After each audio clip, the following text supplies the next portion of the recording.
आप लोग जानते हैं चार्ज का जो यूनिट होता है उसको कूलम कहा जाता है। यानी आवेश का यूनिट क्या होता है? कूलम होता है। और आवेश जब फ्लो होता है किसी कंडक्टर के माध्यम से तो उसे ही क्या होता है? इलेक्ट्रिसिटी कहा जाता है। समझिएगा, जब आवेश किसी वायर से या तार से या किसी मेटल से के अंदर से फ्लो होता है तो उसे क्या कहते हैं? इलेक्ट्रिसिटी या विद्युत कहते हैं। और जो विद्युत होता है या इलेक्ट्रिसिटी होता है उसका जो यूनिट होता है उसको एम्पेयर कहा जाता है। एम्पेयर क्या है? उसका यूनिट है जिसको विद्युत धारा कहते हैं या जिसको इलेक्ट्रिक करंट कहा जाता है। देखिए, आवेश का मात्रा क्या है? आवेश का मात्रा कूलम होता है। हम लोग हाई स्कूल इंटर करे होंगे तो बहुत पढ़े होंगे। उसके बाद विद्युत धारा का जो मात्रक होता है वो होता है आपका एम्पियर। और अमीटर से इसको नापते हैं। अमीटर क्या होता है? एक यंत्र होता है जिससे मापा जाता है विद्युत धारा कितना चला है किसी में, इसमें नापने का काम करता है आपका अमीटर। अब देखिए, जो विद्युत धारा होता है ये दो प्रकार के होते हैं। एक होता है डीसी जिसे डायरेक्ट करंट कहते हैं और एक होता है एसी जिसको अल्टरनेटिव करंट कहा जाता है। डीसी और एसी के बारे में आप लोग सब जानते हैं, देखे हैं, कभी कभी लगे भी होंगे झटके। आप लोग बताइएगा, डीसी ज्यादा डेंजरस होता है या एसी ज्यादा डेंजरस होता है? खतरनाक कौन होता है ज्यादा? एसी ज्यादा खतरनाक होता है या डीसी? डीसी या एसी? देखिए, जो डीसी होता है उसको डायरेक्ट क्या होता है, वो जो इसका जो सर्कल बनता है वो लगातार बनता है। और इसका जो सर्कल होता है इसका हाफ सर्कल बनता है, फिर से क्या होता है इसका डायरेक्शन बदल जाता है। इसलिए इसको अल्टरनेटिव करंट कहा जाता है। एक के बाद एक, एक के बाद एक। इसलिए क्या होता है, जो आप अगर एसी वाला तार पकड़ते हैं तो आपको झटका लगता है, और डीसी वाला तार पकड़ेगा ना, या तो आपको बहुत क्या होगा, चिपक लेगा, एक जैसा होगा, या चिपकेगा या तो फेंक देगा बहुत जोर, चिपक लेता है। ये झटका मार के झटका लगाते हैं कि ये क्या होता है, एक बार छोड़ते एक बार पकड़ते, एक बार छोड़ते एक बार पकड़ते, या तो ये बहुत चिपक लेगा या तो क्या होता है आपको बहुत दूर पटक के फेंक देगा। ये वाला होता है डीसी। और ये जो एसी होता है, एक बार छोड़ते हैं एक बार पकड़ते हैं, एक बार छोड़ते कि इसका रफ्तार ज्यादा होता है, इसलिए हम उसको क्या होता है अलग नहीं हो पाता हम उससे। इसलिए क्या होता है एक बार छोड़ते हैं पकड़ते हैं, इसलिए क्या होता है देखिए झंझनाहट होता है बहुत ज्यादा। एसी पकड़ेगा तो बहुत ज्यादा क्या होता है, झंझनाहट होता है। तो ध्यान देगा, एसी में क्या होता है झंझनाहट होता है, और डीसी में क्या होता है झंझनाहट नहीं, क्योंकि उसमें लगातार करंट फ्लो होता रहता है, इसीलिए उसमें कोई झंझनाहट नहीं होता है। और ये बहुत क्या होता है डेंजरस होता है, इसमें आदमी की क्या होता है बहुत जल्दी मृत्यु हो सकता है डीसी में। डीसी में मेनली क्या होता है, बैटरी से ही क्या होता है, इसमें क्या होता है बैटरी हो गया, जनरेटर वगैरह हो गया, जनरेटर वगैरह होगा जिसको डायनो वगैरह कहते हैं, ये इसमें से इसे निकलता है। अब ये थोड़ा बैटरी क्या होता है इसको भी थोड़ा जान लीजिएगा। क्वेश्चन पूछते हैं बैटरी, ऐसे तो बहुत प्रकार होते हैं, दो प्रकार जान लीजिएगा। एक जो जिसमें लिक्विड होता है इसको द्रव बैटरी कहते हैं, और एक को शुष्क बैटरी कहते हैं, यानी डाई सेल जिसे कहते हैं। ऐसे सेल भी बहुत प्रकार के होते हैं, उसमें हम नहीं जाएंगे। देखिए, ये जो आप स्कूटर हो गया, मोटर कार हो गया, या बड़े बड़े जो गाड़ी होता है उसमें क्या होता है लिक्विड वाला बैटरी इस्तेमाल होता है। आप बताइए, लिक्विड वाला जो बैटरी होता है ये बैटरी नहीं पूछेगा आपसे, आप पूछेगा इसके अंदर जो कौन सा एसिड भरा रहता है, यही बार बार पूछता है, यही बार बार पूछ जाता है, ये कौन सा एसिड होता है बैटरी में, कौन सा एसिड, जो लिक्विड वाला बैटरी होता है उसमें एसिड क्या होता है, सल्फ्यूरिक एसिड होता है। सल्फ्यूरिक एसिड इसमें भरा जाता है। लेकिन आजकल देखिए कि जो बारिश, जो पहली बार बारिश होता है ना उसको पानी में भी क्या होता है आजकल उसमें डाला जाता है, क्योंकि उसमें भी बहुत ज्यादा सल्फ्यूरिक एसिड होता है। जो डाई सेल होता है इसमें मेनली पूछा था उसके अंदर का एक रॉड बने होते हैं, उस रॉड किसका बना होता है? वो रॉड क्या होता है, ग्रेफाइट का बना होता है। देखिए, वो रॉड पहले काला नहीं होता है, बाद में वो काला बन जाता है। आप लोगों को देखा होगा, जो घड़ी वगैरह में सेल होता है बैठ के वो क्या कहते हैं लाइट वगैरह में, तो उसमें क्या होता है बीच में एक रॉड बना होता है जो ग्रेफाइट का रॉड होता है। और जो द्रव वाला होता है उसमें H2SO4 होता है, जिसको सल्फ्यूरिक एसिड कहते हैं। ये बहुत बार क्वेश्चन पूछा है सल्फ्यूरिक एसिड। देखिए, जहां से क्वेश्चन पूछते हैं उसको याद रखिएगा। और इसमें ग्रेफाइट होता है जो रॉड होता है। अब देखिए एसी में आते हैं। एसी में देखिएगा आजकल जो एसी वाला करंट है, ये अधिकतर जो हाइड्रो पावर है इसमें से ये जनरेट होता है, अधिकतर की बोल रहा हूँ। और बाकी देखिए आजकल बहुत सारे और भी विधि हो गया है, जैसे पवन ऊर्जा हो गया, सौर ऊर्जा के अलग रूप जो होते हैं उसमें होते हैं, इसके बाद जो एटॉमिक एनर्जी वगैरह होते हैं उसमें सब एसी होता है। या आजकल गैस से भी बनाया जाता है, गैस को भी क्या होता है उसको प्रेशर करके बनाते हैं। एसी में क्या होता है, एक सर्कल होता है, ये हाफ सर्कल होता है, फिर थोड़ा-सा होता है, फिर पूरा साइकिल करता है। तो इसलिए क्या होता है अल्टरनेटिंग रहता है, कुछ समय के लिए क्या होता है यहाँ पे रुक जाता है, इसलिए होता है। एसी में समझ लीजिएगा एसी को कंट्रोल किया जा सकता है, लेकिन डीसी को कंट्रोल नहीं किया जा सकता है। उसको कंट्रोल करना बहुत मुश्किल काम होता है। एसी को देखिए कंट्रोल करने के लिए क्या होता है, इसमें ट्रांसफार्मर लगे होते हैं और ट्रांसफार्मर भी क्या होता है 2 प्रकार के होते हैं, एक अप होता है, एक डाउन होता है। देखिए जो अप होता है, जो वो क्या करता है, उसके वोल्टेज को हाई कर देते हैं और जो डाउन होता है उसके वोल्टेज को कम कर देते हैं। देखिए जहाँ पे बिजली घर होता है ना, वहाँ पे वोल्टेज को कम करना होता है। नहीं तो बिजली क्या होता है या जो हमारा इलेक्ट्रिसिटी होता है वो क्या होता है नष्ट ज़्यादा हो जाता है, बेकार हो जाता है। और हमारे घरों में आके आता है, जब यहाँ पे घरों में पहुँचता है तो उसको वोल्टेज को हाई करना होता है। इसलिए जो बिजली घर होता है वहाँ पे लो यानी जो डाउन क्या होता है, ट्रांसफार्मर लगाया जाता है और जो घर के बगल में होता है उसमें हाई लगाया जाता है।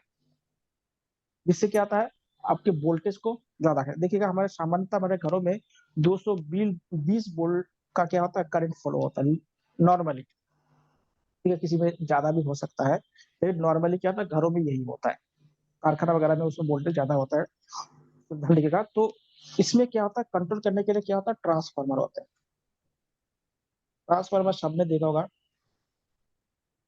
अब इसमें क्या होता है, ये 2 प्रकार के होते हैं, एक अप होता है और एक डाउन होता है। डाउन क्या होता है वोल्टेज को कम कर देता है, वोल्टेज को लो कर देता है। और अप क्या होता है वोल्टेज को ज़्यादा कर देता है, हाई कर देता है। तो देखिए ये क्वेश्चन नहीं पूछा गया है, उत्तराखंड में ये पूछा गया है कि ट्रांसफार्मर का क्या कार्य है? तो ट्रांसफार्मर का काम क्या होता है वोल्टेज को नियंत्रित करना। तो आपसे पूछा जाए कि ट्रांसफार्मर का काम क्या होता है, तो कंट्रोल ऑफ वोल्टेज। तो वोल्टेज को कम मतलब कंट्रोल करना ही क्या होता है ट्रांसफार्मर का काम होता है। क्योंकि देखिए जो टरबाइन मशीन होता है पानी उसमें देने पर उसमें घूमता है, तो उसके कारण क्या होता है बिजली।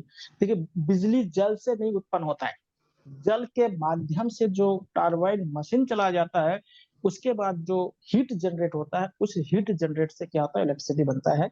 ये आप ध्यान रखिएगा।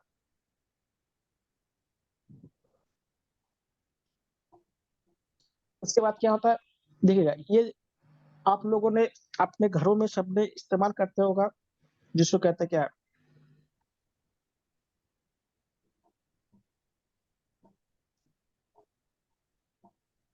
जो रेक्टिफायर इस्तेमाल करते हैं और उसको क्या कहते हैं, जो इलेक्ट्रिक करंट को बदलते हैं, घरों में बैटरी लगाया जाता है।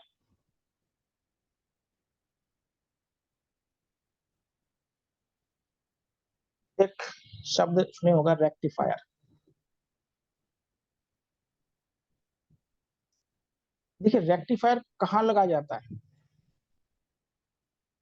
देखिए आपके घरों में जो जब बिजली चली जाती है तब जो अब इमरजेंसी के लिए जो लगाया जाता है, उसमें 2 काम होता है। एक तो क्या होता है कि जब लाइट रहती है, तब एसी को क्या है डीसी में क्या होता है कन्वर्ट किया जाता है। क्योंकि एसी करंट को क्या है स्टोर नहीं किया जा सकता है। अभी तक की बात बोल रहा हूँ। एसी करंट को बड़े पैमाने पर क्या होता है स्टोर नहीं किया जा सकता है। डीसी करंट को ही क्या है आप स्टोर कर सकते हैं। इसलिए क्या करते हैं कि सबसे पहले आपके घरों में जो इंस्ट्रूमेंट लगे होते हैं, वो क्या करता है एसी करंट को पहले क्या करता है डीसी करंट में बदलता है। फिर बाद में क्या होता है जैसे लाइट जब चली जाती है, तो वो जो डीसी करंट होता है, उस डीसी करंट को फिर से एसी करंट में कन्वर्ट कर देते हैं। तभी क्या होता है आपके घर में इन्वर्टर चलता है। तो इन्वर्टर में दो काम होता है। पहले देखिए इन्वर्टर में क्या होता है, पहले काम क्या होता है, एसी करंट को डीसी करंट में बदला जाता है और इसको स्टोर किया जाता है बैटरी में। इसको कहाँ पे स्टोर करते हैं, बैटरी में इसको स्टोर किया जाता है। उसके बाद क्या होता है, जो डीसी जैसे लाइट जैसे चली जाती है, उसको क्या होता है, फिर डीसी को क्या होता है, करंट को फिर एसी करंट में कन्वर्ट किया जाता है। देखिए जो रेक्टिफायर है वो क्या होता है, एसी करंट को डीसी करंट में कन्वर्ट करता है। और जो इन्वर्टर होता है वो डीसी करंट को एसी करंट में कन्वर्ट करता है। तो ध्यान दीजिएगा, तो डीसी एसी करंट को डीसी करंट में किस कौन कन्वर्ट करता है, रेक्टिफायर काम करता है। और डीसी करंट को जो एसी करंट में काम करता है उसको कहते हैं इन्वर्टर। तो इन्वर्टर में दो काम होता है, एक पहले क्या होता है, एसी करंट को डीसी में स्टोर होता है, फिर डीसी करंट क्या होता है, फिर एसी करंट में चेंज हो जाता है। तो ये दोनों चीज आप लोग ध्यान दीजिएगा।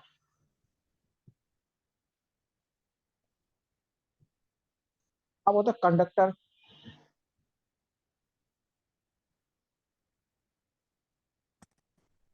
जिसको आप चालक कहते हैं। एक होता है बैड कंडक्टर, जिसको कुचालक कहते हैं। जैसे एग्जांपल में बर्फ, लकड़ी, उसके बाद प्लास्टिक, ये सब क्या होता है, कुचालक होते हैं, बैड कंडक्टर होते हैं। इसलिए देखिएगा जब आपके फ्रिज में बर्फ जम जाता है तो फ्रीजिंग जो फ्रीजर होता है वो काम नहीं करता है। कंडेंस कंडेंसर क्या होता है, काम नहीं करता है, तो उसको फिर हटाना पड़ता है। तो धनिएगा, या आप जानते हैं कि आप स्वेटर पहनते हैं ना, बताइए स्वेटर पहनने से आपको गर्मी क्यों लगता है। और स्वेटर देखिएगा कभी भी एक लेयर में नहीं हो, और स्वेटर में क्या होता है, बीच बीच में क्या होता है, गैप होता है। या आप लोगों ने देखिए एयर भी क्या होता है, बैड कंडक्टर की तरह काम करता है, जो हवा भी होता है। आप एक चीज बताइए, ठंडे के मौसम में एक मोटा कपड़ा पहनिए और उसके बदले में तीन चार पतले पतले कपड़े पहनिए, तो गर्मी किसमें ज्यादा लगेगा आपको। सर 3-4 पतले कपड़ों में। हाँ, क्यों क्यों, क्योंकि उसके बीच में एयर आ जाएगा और एयर सर क्या बीच करता में है, एयर ट्रैप हो जाता हाँ होगा, तो उसको बैड कंडक्टर की तरह काम करता है और उसमें क्या होता है, गर्मी ज्यादा लगता है। इसी प्रकार से जो स्वेटर आप लोग पहनते हैं या हम लोग पहनते हैं ना, उसमें देखिए स्वेटर के बीच बीच में थोड़ा सा गैप होता है, उसमें क्या होता है, एयर भर जाता है। और एयर भरने के बाद क्या होता है, हमारे शरीर की जो गर्मी हो तो बाहर निकलने से नहीं देता है, तो फिर क्या होता है, गर्मी लगने लगता है। तो उसी प्रकार से देखिए फ्रीज में क्या होता है, जब बर्फ जम जाता है तो ऐसा होता है। या आप लोगों ने देखा कार्बन कभी कभी कहीं कहीं जंग लग जाता है, तो जम जाता है, तब भी क्या होता है, काम नहीं करता है। ये सारी चीज क्या होता है, बैड कंडक्टर होता है, जो करंट को फॉलो नहीं कर पाता या चालक की तरह काम नहीं करता है। पहला एक कंडक्टर, तो कंडक्टर में देखिएगा सबसे इंपॉर्टेंट है, जो अच्छा कंडक्टर होता है उसको सिल्वर कहा जाता है। जो सिल्वर होता है, ये इसका कंडक्टिविटी सबसे ज्यादा होती है। सिल्वर की कंडक्टिविटी से ज्यादा होता है, इसके बाद गोल्ड की होती है। देखिए आजकल एक और भी नया मेटल आया है, वो बहुत महंगा है, उसका अभी तक उतना बड़े पैमाने पर इस्तेमाल नहीं होता है। अधिकतर सुपर कंप्यूटर वगैरह में इस्तेमाल होता है, जिसको ग्राफीन कहा जाता है, जो चाइना या साउथ कोरिया वगैरह में इस्तेमाल होता है। हमारे यहाँ बहुत ही महंगे महंगे जो फोन होते हैं उसमें इस्तेमाल होता है, या सुपर कंप्यूटर में अधिकतर उसका इस्तेमाल किया जाता है। लेकिन नॉर्मल कंडीशन में जो सिल्वर होता है, जिसको चांदी कहते हैं, उसकी कंडक्टिविटी सबसे ज्यादा होती है, यानी चालकता सबसे ज्यादा होती है किसकी, सिल्वर की। उसके बाद गोल्ड, उसके बाद कॉपर। नॉर्मली कॉपर का ही वायर बनाया जाता है, नॉर्मली बोल रहा हूँ, तो इसका इस्तेमाल करते हैं। कंडक्टर के बाद होता है सेमीकंडक्टर।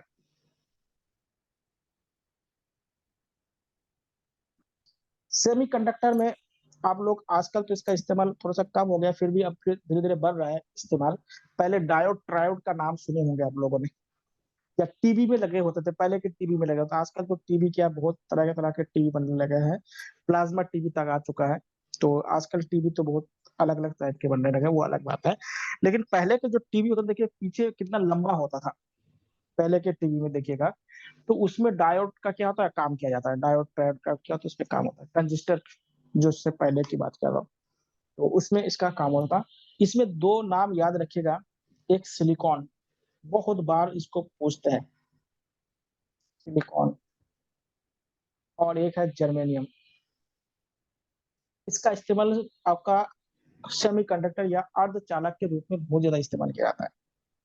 इसका तो जितने भी चिप बनाया जाता है, सब इसी से बनाया जाता है। ट्रांजिस्टर में इसका बहुत ज़्यादा इस्तेमाल किया जाता है।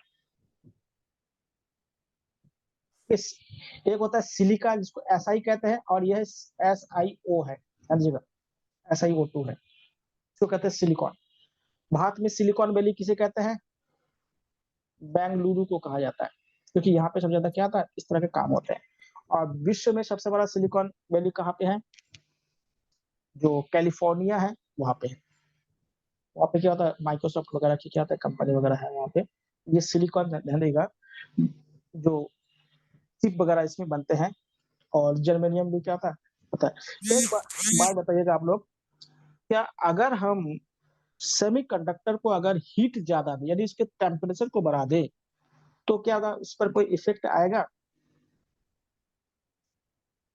इफ़ेक्ट आएगा। अगर हम सेमी हाँ, हाँ, तो उसकी कंडक्टिविटी बढ़ जाएगी, समझ लीजिएगा।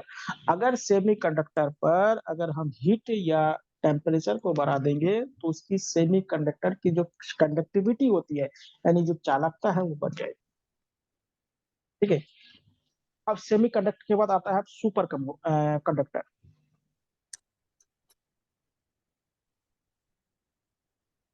इसका इस्तेमाल बहुत कम हो रहा है, लेकिन आने वाले दिनों में अगर साइंस और तरक्की कर लेगा तो अलग बात है। देखिए, सुपर कंडक्टर क्या होता है, ये बहुत ही निम्न ताप पर काम करता है। इसको कहते हैं क्रायोजेनिक टेम्परेचर कहते हैं। क्रायोजेनिक जो टेम्परेचर होता है, बहुत माइनस में होता है। क्रायोजेनिक जो टेम्परेचर होता है 133 केल्विन होता है। तो लगा सकते हैं 133 जो केल्विन होता है, वो क्या होता है आपके सुपर कंडक्टर के लिए। इतना टेम्परेचर नेचर में अभी तो पॉसिबल नहीं है। इसका इस्तेमाल अधिकतर सुपर कंप्यूटर बनाने में या ऐसे जगह पे होता है जहाँ पे क्या होता है, थोड़ा-सा कृत्रिम माहौल बनाया जा सके, वहाँ पे इस्तेमाल किया जाता है। अगर पूरे दुनिया में अगर सुपर कंडक्टर अगर बन जाए, तो आज जितना इलेक्ट्रिसिटी उत्पन्न हो रहा है, उससे भी कम इलेक्ट्रिसिटी से क्या है, पूरे दुनिया को सब घरों में 24 घंटे लाइट सब कुछ चला सकते हैं। देखिए, जो हमारा कंडक्टर होता है ना, उसमें क्या होता है, हीट जैसे ही देते हैं ना, तो उसमें से क्या बहुत सारे इलेक्ट्रॉन क्या होता है, बाहर निकल जाता है, और उसकी या तो फ्लो या उसकी जो इंटेंसिटी है, वो कम हो जाती है। और सुपर कंडक्टर में ऐसा नहीं होगा, क्योंकि यहाँ पे लो टेम्परेचर में हो रहा है, तो लो टेम्परेचर में क्या होता है, उसमें से जो भी आपका कंडक्टर हो रहा है, वो क्या होता है, बाहर नहीं होगा। इसका कुल मिला के हीट लॉस नहीं होगा। इसमें क्या होता है, इसमें हीट लॉस नहीं होगा, समझ लीजिएगा। इसमें क्या होगा, हीट लॉस जो होता है, ये नहीं होगा।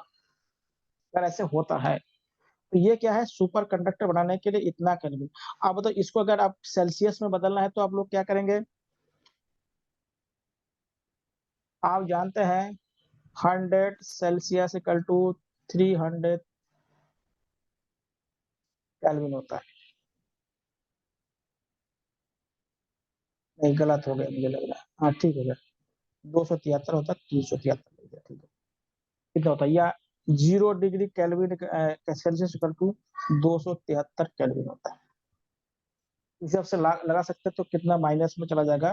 तो इतना टेम्परेचर क्या था, नेचर में संभव ही नहीं है अभी तक। बोला अगर आगे हो जाए तो अलग बात है। तो सुपर कंडक्टर क्या होता है, इस तरह से कार्य करते हैं। तो ये भी क्या होता है, जानते हैं। आप लोग देखे होंगे, जो वायर होता है ना, उसके ऊपर चिड़िया वगैरह क्या होता है, बैठे रहते हैं, लेकिन उसको कुछ होता जाता नहीं है। आप लोग जानते हैं कि अगर एक वायर पर या एक तार पर अगर कोई व्यक्ति बैठे रहेगा, हम लोग भी क्या होता है, एक तार को पकड़ के रखेंगे, जब तक जमीन से टच नहीं होगा, यानी उसको अर्थिंग जब तक नहीं मिलेगा, तब तक हमें भी कुछ नहीं होगा। क्योंकि इसलिए देखिएगा क्या होता है, आप लोग देखे होंगे, जो बड़े-बड़े बिल्डिंग बनाई जाती है ना, तो उसमें क्या था, अर्थिंग लगाई जाती है, जिसको कैपेसिटर कहते हैं। जैसे मान लेते हैं, आप कहीं जा रहे हो और अचानक बिजली गिरने लगे, तो क्या कार के अंदर से आपको बाहर निकलना चाहिए, या कार में बैठे, मान लेते हैं अगर कार में ही गिर गया बिजली, तब क्या करेंगे? कार से कभी भी बाहर मत निकलिएगा। क्योंकि कार क्या होता है, बहुत ही अच्छा गुड कैपेसिटर होता है। जो भी कार बनाया जाता है, उसके अंदर क्या होता है, इलेक्ट्रिसिटी उसके अंदर नहीं पहुँचता। अगर कोई कार खराब नहीं हुआ तब की बात बोल रहा हूँ, खराब हो गया तो अलग बात। तो कार क्या होता है, बहुत अच्छा क्या है, गुड कैपेसिटर होता है, जो संधारित्र कहता है कहा जाता है। तो इसलिए कभी भी बिजली वगैरह गिरे, पेड़ के नीचे बहुत से लोग क्या था पहुंच जाते हैं, क्योंकि पेड़ में क्या था, अर्थिंग मिलता है, पेड़ के नीचे नहीं जाना चाहिए। जो थंडर बोल्ट होता है, उसमें पेड़ के नीचे नहीं जाना चाहिए, कि पेड़ में ऑटोमेटिक क्या होता है, उसमें अर्थिंग हो जाता है। तो इसलिए क्या होता है, अगर कार है तो कार सबसे बढ़िया सेफ जगह है। उसमें अंदर क्या होता है, नहीं होता है, उसमें कंडक्टर फेस नहीं करते। या बड़े बड़े बिल्डिंग देखे तो उसमें भी क्या होता है, पूरा अर्थिंग लगी होती है। नहीं तो क्या होगा, बिल्डिंग के ऊपर अगर कभी अगर बिजली गिर जाए तो बहुत सारे नुकसान हो सकता है। तो ये सारे क्या होता है, देख के क्या तो बनाया जाता है। लेकिन देखे होगा आप लोग, देखे होंगे जब क्या होता है, ये जो बंदर वगैरह होते हैं या पक्षी होते हैं, जब दो तार को टच कर लेते हैं और उस समय करंट होता है, तब देखिए वो जल के राख हो जाता है। या आप अपने घरों में इस्तेमाल मत कीजिएगा, कभी भी दो तार, जो तार है ना, एक साथ उसको लगा दीजिएगा, देखिएगा पूरा आपका क्या होता है, जो एमसीयू है वो उड़ जाएगा। जो इसको आप पॉजिटिव और नेगेटिव तार कहते हैं, कैथोड और एनोड होता है, उस दोनों को अगर एक साथ ज्वाइन कर देंगे तो क्या होगा, आपका उसमें क्या होगा, लोड ज्यादा हो जाएगा और तार खराब होता है। इसलिए कि एमसी वगैरह रहता है। पहले जमाने में क्या था, फ्यूज तार लगाए जाते थे। आजकल थोड़ा सा फ्यूज तार का जमाना कम होते जा रहा है।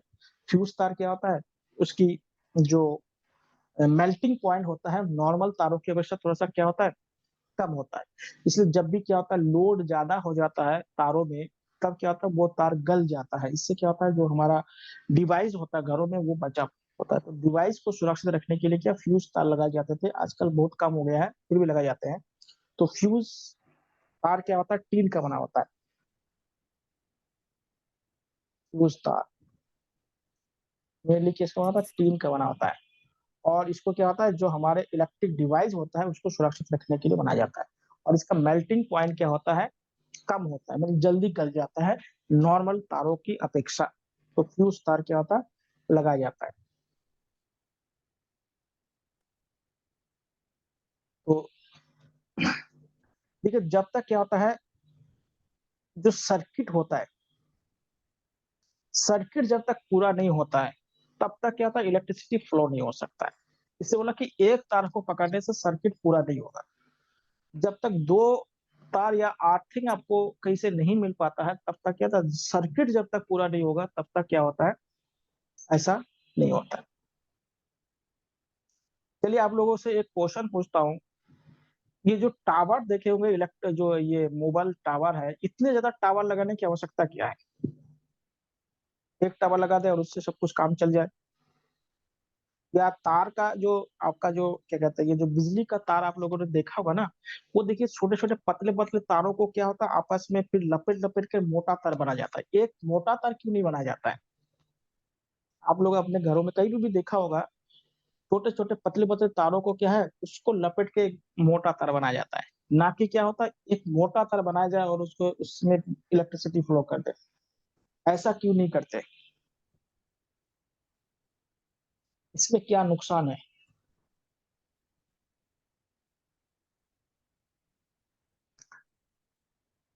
उसके बाद एक क्वेश्चन और आपको पूछा था कि जो एनर्जी का जो चेंज होता है, वो कैसे होता है? इसको जरा बताइएगा आप लोग, ये कैसे होता है, कि तार को इतना मोटा ना बना के पतले पतले क्यों बनाए जाते हैं, फिर मोटा क्यों बनाया जाता है लपट के? देखिएगा, आपके जो इलेक्ट्रिक डिवाइस होता है, उसमें पहले है इलेक्ट्रिक मोटर, उसको विद्युत मोटर कहते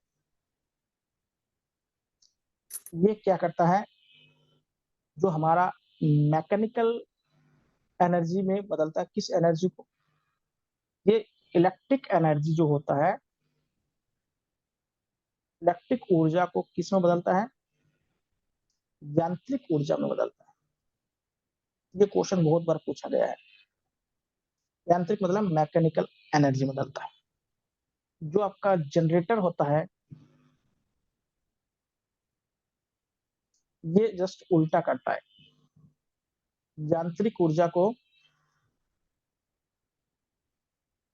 ये इलेक्ट्रिक ऊर्जा में बदलता है। ठीक है, जनरेटर में क्या होता है, जब जनरेटर को घुमाते हैं तो उसमें से बिजली बनता है। तो जब घुमाएंगे तो उसमें कौन सा एनर्जी लग रहा है, मैकेनिकल लग रहा है। तो मैकेनिकल एनर्जी को इलेक्ट्रिकल एनर्जी में कौन कन्वर्ट करता है, जनरेटर। जो विद्युत मोटर है वो क्या होता है, इलेक्ट्रिकल, जैसे इलेक्ट्रिकल ऑन किया तो मोटर चलने लगे और वो क्या था, पानी को ऊपर चलाने लगे, तो क्या है, मैकेनिकल करते हैं। उसके बाद आपके पास जो लाउड स्पीकर है,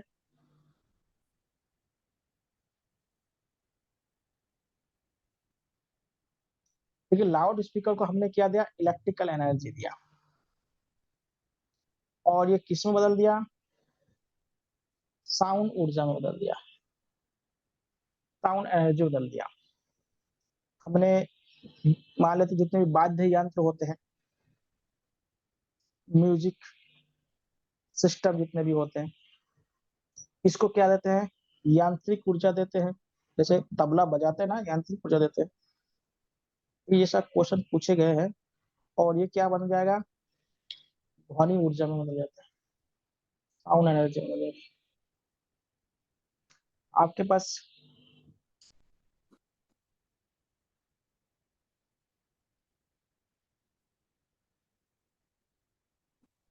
सोलर हीटर है, इसमें क्या होगा, इसमें देखिएगा जो सौर ऊर्जा है, सौर ऊर्जा का हम इस्तेमाल करते हैं,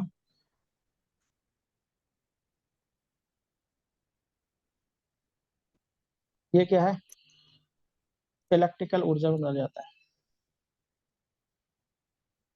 तो बहुत सारे ऐसे चीज है जो क्या होता है, ऊर्जा को अलग अलग ऊर्जा में कन्वर्ट करते रहते हैं। ये ऊर्जा को क्या है, कन्वर्ट करने के अलग अलग क्या है, यंत्र है, इसको याद रखिएगा आप लोग। देखिए हमारे देश में सबसे ज्यादा जो ऊर्जा होता है वो एनटीपीसी से मिलता है, जो विद्युत मिलता है जिसे एनटीपीसी कहते हैं, नेशनल थर्मल एनटीपीसी होगा।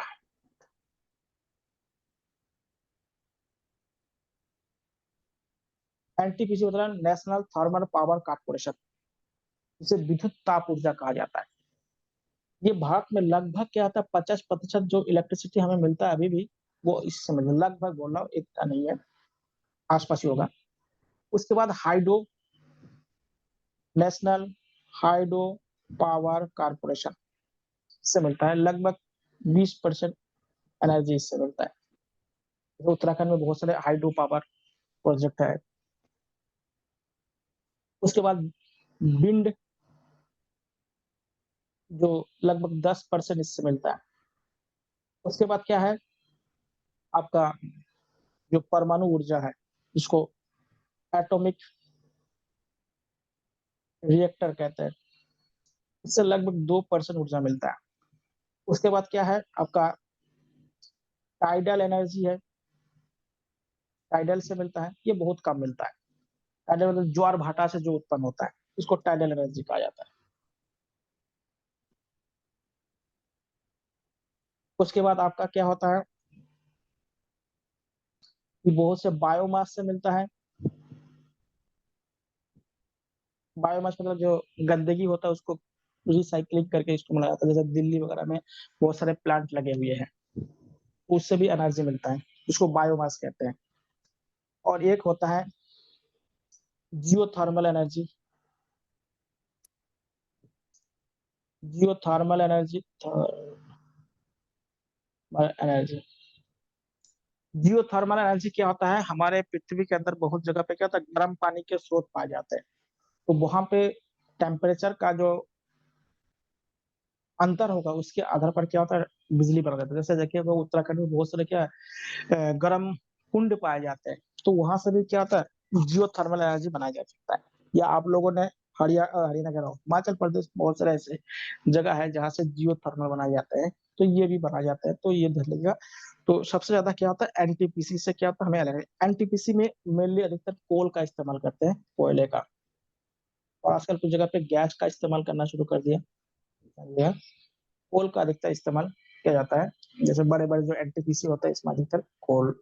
अभी आप लोगों ने सुना होगा ना बीच में पिछले साल क्या होता है कोयले की कमी हो गया था और इलेक्ट्रिसिटी का बहुत बड़ा डिमांड कम इसी साल शायद ऐसे कुछ घटना हुआ था। देखिए एनटीपीसी हो गया, नेशनल हाइड्रो पावर कॉर्पोरेशन हो गया, विंड एनर्जी हो गया, एटॉमिक एनर्जी हो गया, जो टाइडल एनर्जी हो गया, बायोमास एनर्जी हो गया, उसके बाद जियोथर्मल एनर्जी हो गया, ये क्या था एनर्जी के सोर्स है, जो क्या होता है हम लोग इलेक्ट्रिसिटी के रूप में इसका इस्तेमाल करते हैं। किसी न किसी रूप में अलग-अलग लोगों में इसका इस्तेमाल किया जाता है। इसमें एक क्वेश्चन और बनता है कि बताइए हमारे घरों में जो इलेक्ट्रिसिटी का जो वायरिंग होता है, उसमें देखिए 2 तरह के वायरिंग होता है, एक होता है सीरीज़ में होता है और एक होता है पैरेलल में होता है। तो आप लोग बताइएगा कौन-सा हमारे घरों में होता है? सीरीज़ में होता है या पैरेलल होता है? यानी समांतर क्रम में होता है या आपका सीधी मतलब श्रेणी क्रम कहते हैं उसको, श्रेणी क्रम में क्या है? सीरीज़ सीरीज़ में होता है या पैरेलल होता है? देखिए हमारे घरों में पैरेलल होता है, क्योंकि क्या होता है हमारे घरों में हाँ, पैरेलल इसलिए होता है कि हमारे घरों में क्या होता है ना कि डिवाइस बहुत कम कंज़्यूम करने वाला होता है। जैसे बड़े-बड़े जो फैक्ट्री वगैरह होता है, उसमें क्या होता है आपके सीरीज़ क्रम में लगाया जाता है। क्योंकि उसमें क्या होता है वोल्टेज बहुत हाई रहता है, कि उसके क्या होता है आप लोग जानते हैं कि जो इलेक्ट्रिसिटी होती है ना, वो हमेशा 11 के क्रम में क्या होता है उसका वोल्टेज होता है। 11,000, 22,000, 33,000 इस तरह से होता है। 44,000, 55,000 इस तरह से होते हैं आप लोगों ने 66,000 का नाम सुना होगा, 11 के क्रम में होता है। तो उस वोल्टेज के आधार पर क्या होता है, उसका क्रम बदला जाता है। और एक है रेजिस्टेंस होता है, रेजिस्टेंस का मतलब जानते हैं जिसको प्रतिरोध कहते हैं।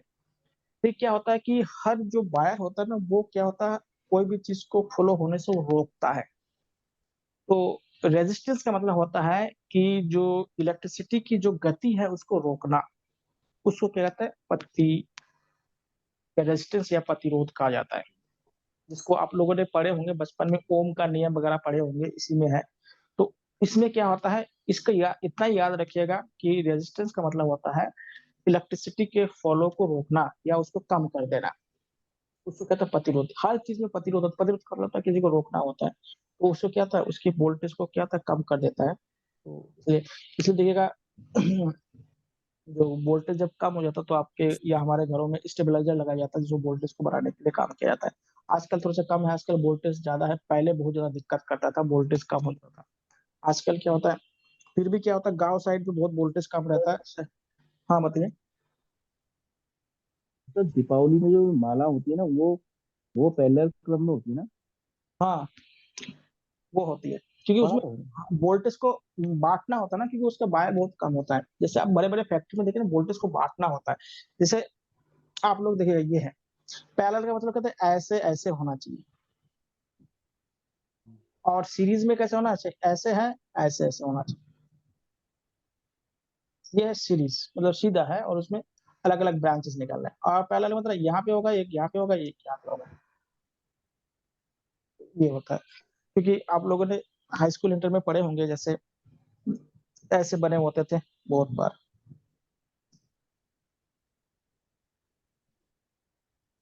तो यहाँ पे रेजिस्टेंस कितना हुआ होता है, ये सब पढ़े होंगे आप लोगों ने। इसका फ़ॉर्मूला होता है 1 oven R equal to 1 by R1 plus 1 by R2 करके होता है या R equal to R1 plus R2 plus R3। ये देखिए ये पूछेगा नहीं, ये जान लीजिएगा क्योंकि इतना कठिन सवाल नहीं पूछेगा, बहुत कठिन सवाल होता है। ये इंटर में आते थे ये सवाल सारे। तो ये रेजिस्टेंस होता है पैरेलल सीरीज़ में और क्या होता है आपका जो सीरीज़ होता था उसमें ये रेजिस्टेंस फेल होता है। देखिए इसमें क्या होता है रेजिस्टेंस ज़्यादा होगा और इसमें क्या होता है रेजिस्टेंस कम हो जाता है। ये थोड़ा-सा क्वेश्चन है। इतना आप लोग पढ़ लीजिएगा, इतना काफ़ी है। देखिए कल से क्या करेंगे आप लोगों का पॉलिटी शुरू करेंगे। अगर इनमें से कोई क्वेश्चन आप लोगों का है तो पूछिएगा, नहीं तो हम कल से क्या शुरू करेंगे? पॉलिटी शुरू करेंगे। आप लोग थोड़ा-सा पॉलिटी पढ़ के आइएगा। ठीक है? तो सर जो आपने अभी मोटा तार और पतला तार कहा तो यही रहता है ना उसका कि मोटे तार में रेजिस्टेंस ज़्यादा होता है, नहीं इसीलिए रेजिस्टेंस पतला तार यूज़ हाँ, करते हैं। एक तो ये है और दूसरा एक और कारण है जो मेन इम्पोर्टेंट कारण देखिए क्या होता है ना कि हमारा जो इलेक्ट्रिसिटी होता है ना वो सरफेस में फ्लो होता है। किसी भी तार के क्या होता है, सरफेस में फ्लो होता है।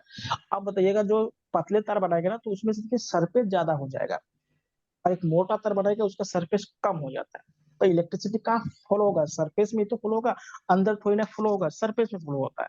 तो सरफेस का क्या एरिया को बढ़ाने के लिए करते हैं ऐसे, सरफेस के एरिया को बढ़ाने के लिए ऐसे किया जाता है। Okay sir. रेजिस्टेंस का भी काम होता है लेकिन मेन सरफेस का होता है। इसलिए आप लोग देखेंगे कहीं भी मोटे मोटे तार कहीं नहीं लाया जाता बिजली के, एक तार उसमें छोटे छोटे तार को क्या होता है लपेट लपेट के बनाया जाता है।